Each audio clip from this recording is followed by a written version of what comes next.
That night the angel of the Lord went out and put to death 185,000 in the Assyrian camp. When the people got up the next morning, there were all the dead bodies. So Sennacherib, king of Assyria, broke camp and withdrew. He returned to Nineveh and stayed there. The Bible reveals God's interventions in the affairs of his people. The story of Hezekiah and his numerous enemies is one of the greatest examples of this. Hezekiah was a man who displayed the complete opposite of his terrible father, Ahaz. During his reign, he received an unusual honor by doing what was right in the eyes of the Lord, much like his predecessor, David, had done. He was 25 years old when he began to reign and reigned for 29 years in Jerusalem. His mother's name was Abi, the daughter of Zechariah. Hezekiah was one of the rare kings who removed the altars of idolatry, high places, and destroyed the pillars of worship. He also reduced to nothing the bronze serpent created by Moses centuries earlier, known as Nehushtan, which means a thing of bronze. The Lord had told Moses to make a poisonous serpent and put it on a pole. When anyone was bitten by a snake and looked at the bronze serpent, they would live. It's a pity that this object, which God had used to deliver his people, had become a source of worship. Hezekiah placed his trust and faith in the Lord, the God of Israel. After him, there was no king like him among all the kings of Judah, nor among those who came before him. After reading about the infidelity and heinous actions of many kings of Israel and Judah, King Hezekiah is a breath of fresh air. He prospered wherever he went because the Lord was with him. Hezekiah rebelled against the king of Assyria and refused to serve him. He defeated the Philistines and extended his rule over a vast territory, including fortified cities. In Hezekiah's 4th year as king, which was the 7th year in the reign of King Hohi, son of Elah of Israel, King Shalmaneser of Assyria attacked Samaria, blockaded it, and captured it at the end of 3 years. Samaria was taken in Hezekiah's 6th year as king, which was Hoshea 9th year as king of Israel. King of Assyria took the Israelites to Assyria as captives. He put them in Hala, along the Habor River in Gozan, and in the cities of the Medes. This happened because they refused to obey the Lord their God and disregarded the conditions of the promise he made to them. They refused to obey everything that Moses, the Lord's servant, had commanded. In the 14th year of King Hezekiah, Sennacherib, the king of Assyria, attacked all the fortified cities of Judah except Jerusalem and captured them. Then Hezekiah, the king of Judah, sent a message to the king of Assyria in Lachish, saying, "I have done wrong. Withdraw from me, and whatever you impose on me I will bear." So the king of Assyria required Hezekiah to pay him 300 talents of silver and 30 talents of gold. Hezekiah gave him all the silver that was found in the temple of the Lord and in the treasuries of the royal palace. At that time, Hezekiah removed the gold from the doors of the temple of the Lord and from the doorposts which he had overlaid and gave it to the king of Assyria. However, things were about to get worse. God would encircle the Assyrians around Jerusalem to test Hezekiah's faith and demonstrate his own mighty power to his people. Or perhaps Sennacherib was looking for a reason to attack Jerusalem and complete his conquest of Judah. In any case, the Assyrian king sent a delegation and a large army to Jerusalem to demand the city surrender. So the king of Assyria sent the Tartan, the Rabsaris, and the Rabshakeh with a large army from Lachish to King Hezekiah in Jerusalem. They went up and came to Jerusalem, and when they had come up and arrived, they stood by the conduit of the upper pool, which is on the highway to the fuller's field. When they called for the king, Eliakim the son of Hilkiah, who was over the household, and Shebna the scribe, and Joah the son of Asaph the recorder, came out to them. The Rabshakeh said to them, "Say now to Hezekiah, thus says the great king, the king of Assyria, what is this confidence that you trust in? You speak only empty words. I have counsel and strength for war. Now whom do you trust that you have rebelled against me? Behold, you rely on the staff of this crushed reed, even on Egypt, on which if a man leans, it will go into his hand and pierce it." So is Pharaoh king of Egypt to all who trust in him. But if you say to me, we trust in the Lord our God, is it not he whose high places and altars Hezekiah has taken away, and has said to Judah and Jerusalem, you shall worship before this altar in Jerusalem? Now therefore, come, make a bargain with my master, the king of Assyria, and I will give you 2,000 horses, if you are able on your part to set riders on them. How then can you repulse one official of the least of my master's servants and rely on Egypt for chariots and for horsemen? Have I now come up without the Lord's approval against this place to destroy it? The Lord said to me, go up against this land and destroy it. The royal spokesman of Sennacherib presented what he thought was a factual argument for Hezekiah and his people to open their gates and surrender. Firstly, Egypt was an unreliable ally that would not protect them, which was true. Secondly, he was correct in asserting that the people of Judah had angered their God by destroying the forbidden places of worship, the high places and altars. Hezekiah's actions were justified, but even his supporters might question the king's actions given the circumstances. Thirdly, the Rabshakeh reminded them that Judah's army was too weak to repel the Assyrian army, especially given Hezekiah's efforts to pay tribute to Assyria.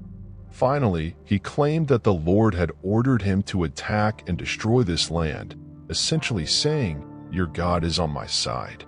This was a lie, but to the demoralized people of Jerusalem, it might have seemed correct. After all, their northern neighbors had fallen to Assyria, and these same cruel conquerors were now at their gates. Then Eliakim the son of Hilkiah, and Shebna, and Joah said to the Rabshakeh, please speak to your servants in Aramaic, for we understand it. Do not speak to us in the language of Judah within the hearing of the people who are on the wall. But the Rabshakeh said to them, has my master sent me only to your master and to you to speak these words, and not to the men who sit on the wall, doomed to eat their own dung and drink their urine with you? Then the Rabshakeh stood and cried with a loud voice in Judean Hebrew, and said, hear the word of the great king, the king of Assyria. Thus says the king, do not let Hezekiah deceive you, for he will not be able to deliver you from my hand, nor let Hezekiah make you trust in the Lord, saying, the Lord will certainly deliver us, and this city will not be given into the hand of the king of Assyria. The Rabshakeh offered peace and prosperity in exchange for their surrender. These words might have sounded attractive to the people of Jerusalem, who were about to be besieged and isolated from the rest of the world. The Assyrians also categorically stated that deportation to a land similar to their own was part of the agreement. They promised a land of grain, new wine, olive groves, and honey. Just like Satan tempts believers with enticing offers, sin never fulfills all its promises. 6 rhetorical questions concluded the speech. Essentially, they asked whether the gods of the nations had ever rescued their followers from the hands of the king of Assyria. Furious with this encounter, Hezekiah's men returned to the king with their torn garments. When King Hezekiah heard this, he tore his clothes, covered himself with sackcloth, and went into the house of the Lord. Then he sent Eliakim, who was in charge of the palace, Shebna the secretary, and the leading priests, all wearing sackcloth, to the prophet Isaiah, the son of Amoz. They told him, this is what Hezekiah says, this day is a day of distress and rebuke and disgrace, as when a child is ready to be born, but there is no strength to deliver it. Perhaps the Lord your God will hear all the words of the field commander, whom his master, the king of Assyria, has sent to ridicule the living God, and will rebuke him for the words the Lord your God has heard. Therefore, pray for the remnant that still survives. The situation had taken a terrible turn, and Hezekiah must have wondered how such a turn of events had occurred. He had been obedient to God, renewed worship in Judah, followed the Lord's instructions, and previously prospered because of God's providence. However, at that moment, God seemed deafeningly silent. This story serves as an important reminder that faithfulness to God does not shield you from adversity. Still, it equips you to face these trials. You will be better prepared to deal with problems and suffering if you live your life with a divine perspective, trusting in Him in both difficult and good times. You will also have the opportunity to witness God in action. King Hezekiah went to the temple of the Lord to worship despite his distress. Furthermore, he did something that many of his predecessors hadn't done. He sent a delegation dressed in sackcloth to seek a word from the Lord through the prophet Isaiah. They explained the grave situation in Judah to God through his prophet, informing him that the Assyrian leader had come to mock the living God. Isaiah gave them a message for Hezekiah, beginning with the command, "Do not be afraid." This command frequently appears in the Bible. It's God's way of calming his people, instilling confidence in them, and assuring them that he is in control. The Lord not only heard the blasphemous words of the Assyrian messenger, but also planned to respond to them. Instead of conquering Jerusalem, King Sennacherib would return to his own land and meet his end by the sword. Sennacherib's Rabshakeh had likely been camped near the walls of Jerusalem, waiting for a response from Hezekiah. When he learned that the king had withdrawn his forces to fight in Libnah, about 25 miles southwest of Jerusalem, Sennacherib redirected his attention away from Jerusalem, but only for a short period. Hezekiah received the letter from the messengers and read it. Then he went up to the house of the Lord and spread it out before the Lord. Hezekiah prayed to the Lord, "Lord, the God of Israel, enthroned between the cherubim, you alone are God over all the kingdoms of the earth. You have made heaven and earth. Give ear, Lord, and hear. Open your eyes, Lord, and see. Listen to all the words Sennacherib has sent to ridicule the living God. It is true, Lord, that the kings of Assyria have laid waste to all these peoples and their lands. They have thrown their gods into the fire and destroyed them, for they were not gods but only wood and stone, fashioned by human hands. Now, Lord our God, deliver us from his hand, so that all the kingdoms of the earth may know that you alone, Lord, are God." God responded to Isaiah, who conveyed the message to Hezekiah. The Lord spoke about Sennacherib's blasphemous actions and the pride he displayed. He pointed out that Sennacherib had ridiculed and blasphemed the Holy One of Israel.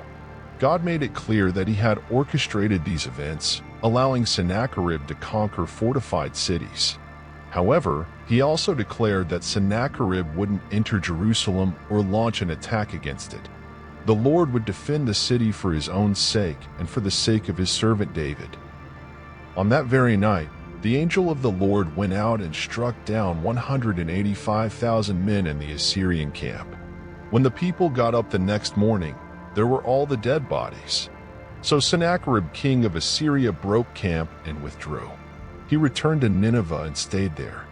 One day, while he was worshiping in the temple of his god Nisroch, his sons Adramelech and Sharezer killed him with the sword, and they escaped to the land of Ararat. And Esarhaddon his son succeeded him as king. It took only one blow from the angel of the Lord to deliver Hezekiah from his enemy. 185,000 Assyrian soldiers were killed instantly. Sennacherib was forced to return home without his army. Later, while worshiping in his god Nisroch's temple, Sennacherib's own sons assassinated him, much like the Philistine Goliath had mocked the Lord for not being able to protect Jerusalem. But in the end, the God of Sennacherib was unable to protect his devoted disciple, even in his own temple.